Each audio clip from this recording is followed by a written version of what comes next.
Udah, Pak. Udah, Udah, Pak. Pak. Oke, untuk yang baru hadir isi absen dulu ya. Ini masih banyak Iya, antrian Pak. yang mau masuk ke Zoom-nya.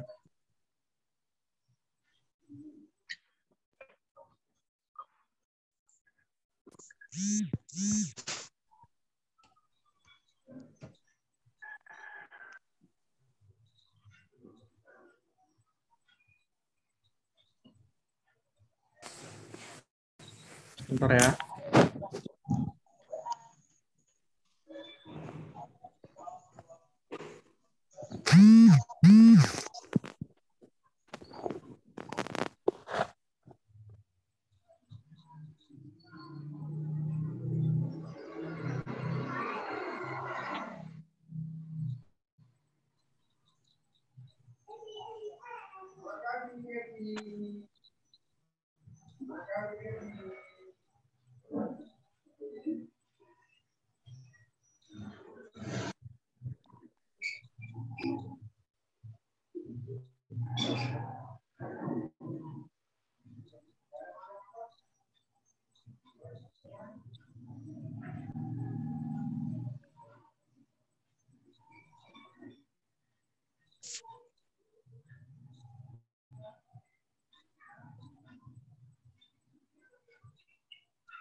Oke, udah bisa kita lanjut.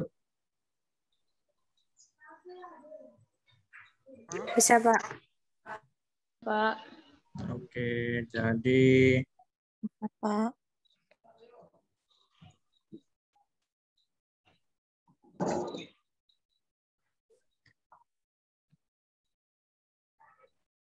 oke, sudah tampil ini.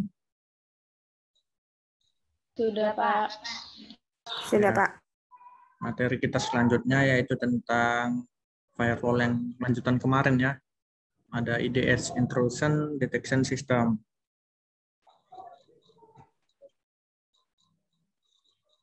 Jadi di sini pengertiannya IDS. Mika kenapa mencoret-coret ya? Oke, jadi di sini keterangan IDS adalah sebuah sistem yang melakukan pengawasan terhadap trafik jaringan dan pengawasan terhadap kegiatan yang mencurigakan di dalam sebuah sistem jaringan. Jika ditemukan kegiatan-kegiatan yang mencurigakan yang berhubungan dengan trafik jaringan, maka IDS akan selalu memberikan peringatan kepada sistem atau administrator jaringan.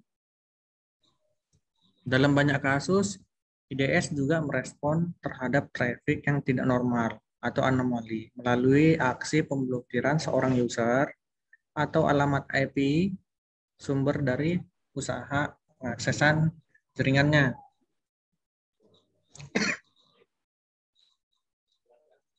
Oke, ini dia gambarnya, jenis intrusion detection IDS dan contoh serangan yang berhasil dideteksi. Jadi di sini ada jenis-jenis IDS.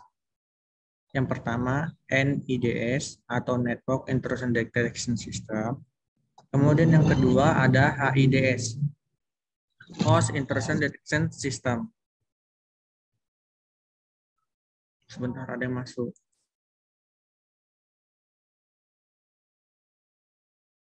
Oke, keterangan yang pertama NIDS atau Network Intrusion Detection System.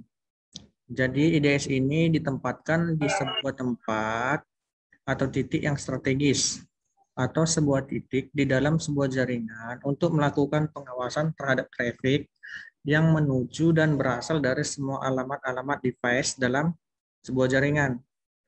Jadi semua traffic yang berasal dari luar dan dari dalam jaringan itu di-scan.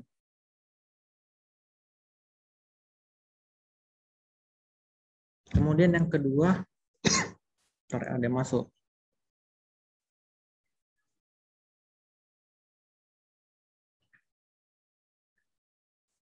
Jadi yang kedua ada HIDS, itu Host Intrusion Detection System. Jadi di sini keterangannya, IDS jenis ini berjalan pada host yang berdiri sendiri atau perlengkapan dalam sebuah jaringan. Jadi sebuah HIDS melakukan pengawasan terhadap paket-paket yang berasal dari dalam maupun dari luar hanya pada satu alat saja. Dan kemudian memberi peringatan kepada user atau administrator sistem yang akan atau administrator sistem jaringan akan adanya kegiatan-kegiatan yang mencurigakan yang terdeteksi oleh HIDS ini.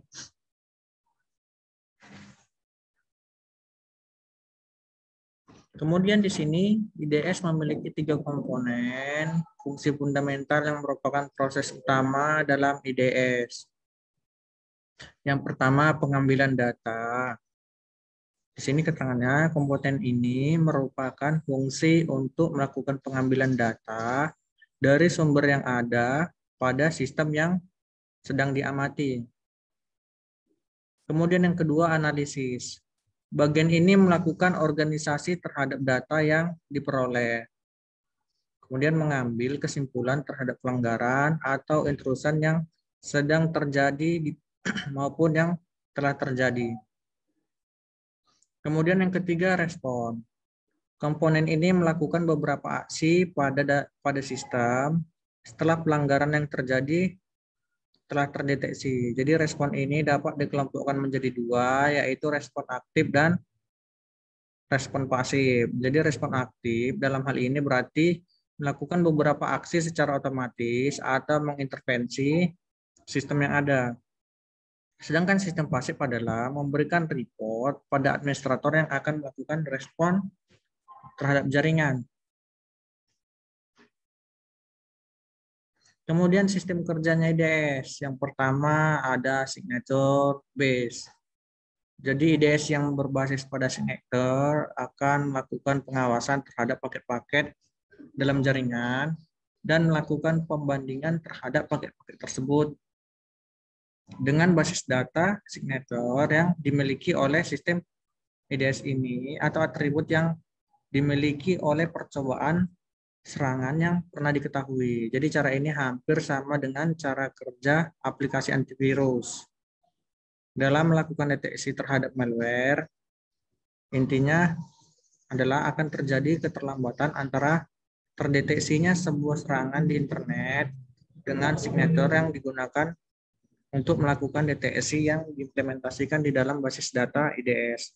Ada yang pernah lihat antivirus yang mendeteksi internet? Belum?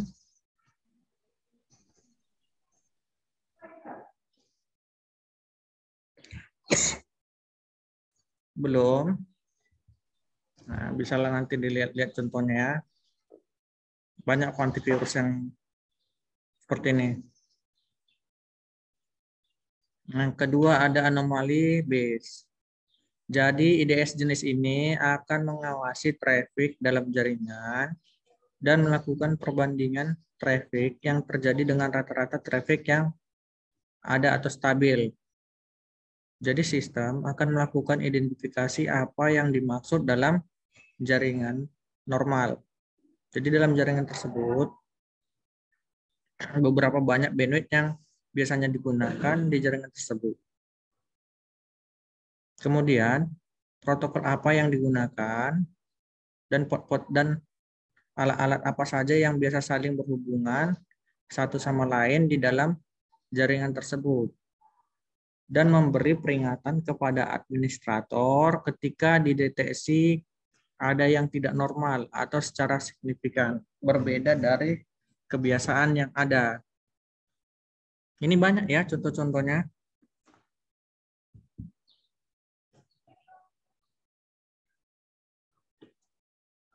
Ada yang pernah pakai antivirus keluar peringatan seperti itu.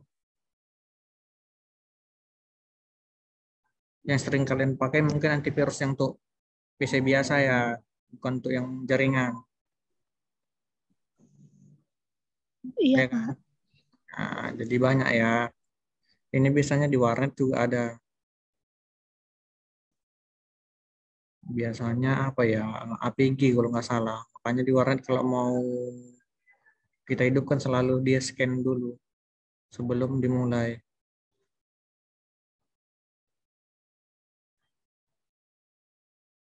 Kemudian langkah dan teknik yang dilakukan dalam mendeteksi anomali. Jadi ini terdiri atas yang pertama threshold detection. Jadi di sini di mana beberapa atribut dari user dan perilaku yang dinyatakan dalam jumlah atau angka dengan beberapa tingkatan toleransi yang diperbolehkan. Kemudian yang kedua ada statistical measure. Jadi baik parametrik di mana distribusi atribut profil diasumsikan cocok dengan pola tertentu. Dan non-parametrik di mana distribusi profil atribut dipelajari dari kumpulan ukuran histori yang diamati sepanjang waktu. Kemudian yang ketiga, langkah yang ketiga ada rule-based measure. Jadi pola tersebut dispesifikasikan dalam aturan dan bukan dalam angka. Terus yang keempat ada other measure. Jadi ini termasuk jaringan saraf, algoritma genetik, dan model kekebalan sistem.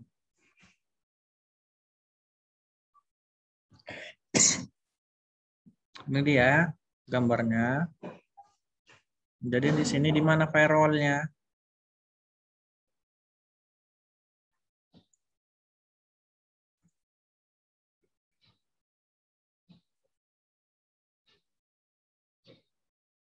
Ini ya, yang ada gambar batu bata ini.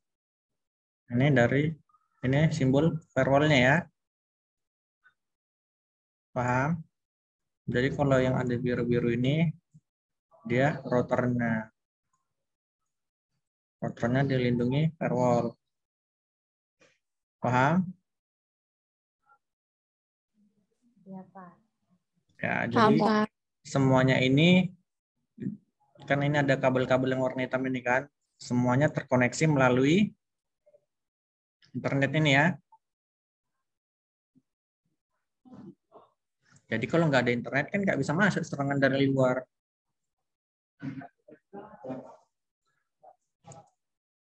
Oke, ada lagi yang mau ditanya?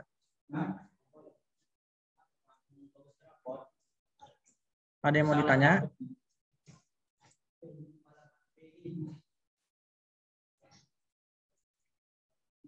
Oke, kemudian jenis intrusion detection system. Di sini yang pertama ada arsitektur sistem. Dibedakan menurut bagaimana komponen fungsional IDS diatur satu sama lain. Jadi jenis-jenis IDS menurut terminologinya adalah yang pertama ada host target collocation. Jadi IDS ini dijalankan pada sistem yang dilindungi. Kelemahan dari sistem ini adalah penyerangan berhasil memperoleh akses pada sistem. Jadi penyerangan dapat dengan mudah mematikan IDS-nya.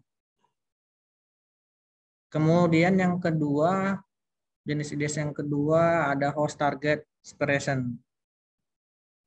Jadi di sini IDS diletakkan pada komputer yang berbeda dengan komputer yang dilindungi. Kemudian yang kedua ada strategi pengendalian. Jadi IDS ini dibedakan menurut bagaimana kendali atas IDS-IDS yang ada dikendalikan baik input maupun output. Jadi jenis IDS ini menurut terminologinya yang pertama terpusat. Jadi seluruh kendali baik monitoring, deteksi, dan pelaporan dikendalikan secara terpusat. Oke, ini untuk keterangan gambarnya ya. Kemudian yang kedua ada terdistribusi. Di sini monitoring dan deteksi dikendalikan dari node lokal dengan hierarki pelaporan pada satu atau beberapa pusat lokasi.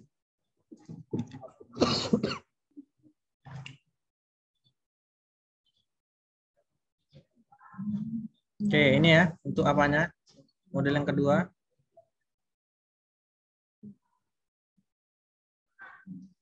Yang ketiga ada terdistribusi total. Jadi monitoring dan deteksi menggunakan pendekatan berbasis agent, di mana keputusan respon dibuat pada node analisis. Oke, materinya cuma itu aja. Ada yang mau ditanya? Mulai dari pengertian IDS, jenis-jenis IDS, ada yang mau ditanya?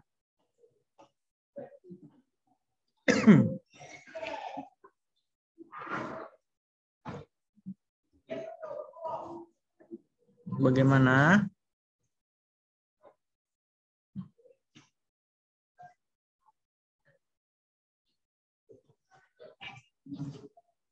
Yang baru datang udah diisi absennya?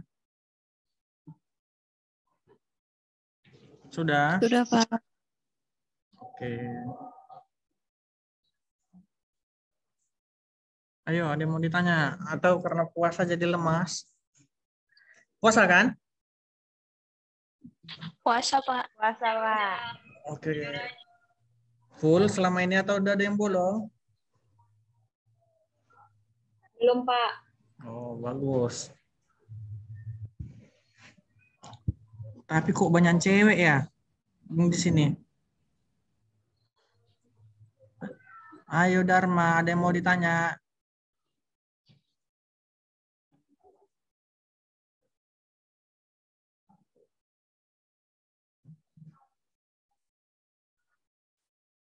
Tapi tumben hari ini dikit. Biasanya yang hadir sampai 40-an.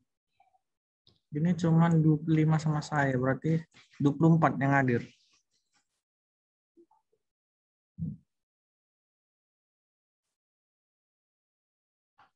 Kalian udah pernah dikasih tugas belum? Belum, Pak. Belum, Pak. Belum. Belum, Pak. Nantilah pertemuan ke-7 aja ya.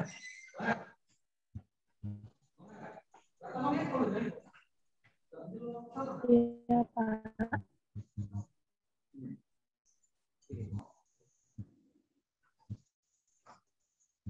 Nanti pertemuan ke-7 Bapak kasih studi kasus saja. Bentar ya, kemarin Bapak bos ya.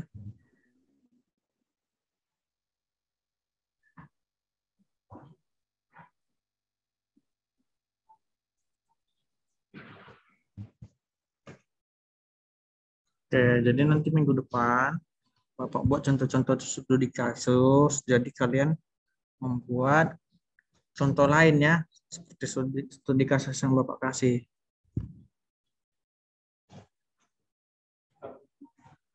Misalnya minggu depan Bapak kasih tentang studi kasus pembobolan apa ini? Kartu kredit. Nah, jadi udah bisa lah kalian pikir-pikirkan judul kalian buat minggu depan ya.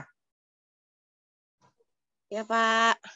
Nah, banyak kok keamanan informasi dan jaringan paling banyak di internet. Ya. Oke, ada yang mau ditanya atau kita akhiri?